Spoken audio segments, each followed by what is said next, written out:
വിനോദസഞ്ചാരികളെ രക്ഷിക്കാൻ പുഴയിൽ ചാടിയ ഗൈഡിനെ കാണാതായി. കോഴിക്കോട് ആനക്കാംപൊയിലിൽ ഒഴുക്കിൽപ്പെട്ട വിനോദസഞ്ചാരികളെയാണ് ഗൈഡ് രക്ഷിച്ചത്. കർണാടകയിലെ ബംഗളൂരുവിൽ നിന്നെത്തിയ 11 അംഗ സംഘം ഒഴുക്കിൽപ്പെടുകയായിരുന്നു.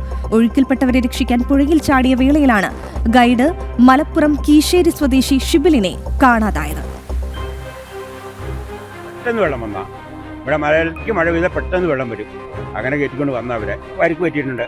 ഒരുത്തൻ്റെ കയ്യിൽ ഇറങ്ങിപ്പോയിട്ടുണ്ട്. ഒരാൾ മേലെല്ലാം വലിച്ചു കയറ്റി എങ്ങാണ്ട് പുഴയുന്ന അങ്ങനെ 2 പേർക്ക് പരിക്കുണ്ട്. ബാക്കിയുള്ളവർക്കൊന്നും കുഴപ്പമില്ല. ഒരാളെ കാണാതെ ഗൈഡായിട്ട് വന്ന വയനാട്ടുകാരനാണ് അവിടെ.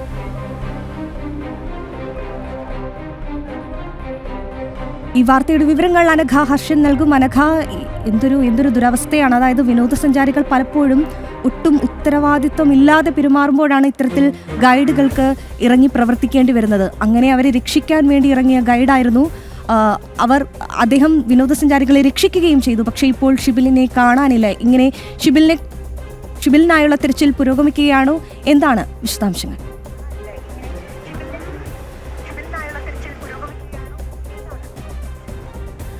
അതായത് കഴിഞ്ഞ ദിവസമാണ് ഈ കർണാടകയിൽ നിന്നുള്ള 12 അംഗ സംഘം വിനോദസഞ്ചാരത്തിന് ആനക്കാംപൊയിലുള്ള പുഴയിലെയും ആ പ്രദേശത്തേക്കൊക്കെ എത്തിയത്. ഇതിനിടയിൽ ഇവർ അപകടത്തിൽ പെടുകയായിരുന്നു.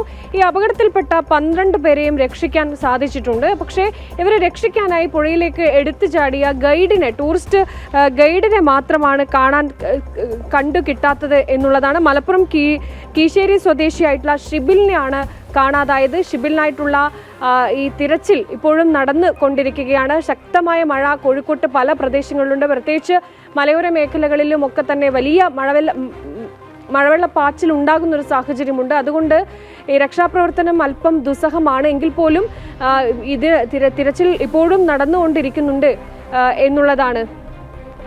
ശരി അനഘ, അതായത് ആ 12 പേരെയും ഗൈഡായിരുന്ന ഷിബിൽ രക്ഷപ്പെടുത്തി. പക്ഷേ ഇപ്പോൾ ഷിബിലിനെ കണ്ടെത്താൻ കഴിഞ്ഞിട്ടില്ല. തിരച്ചിൽ പുരോഗമിക്കുകയാണ്.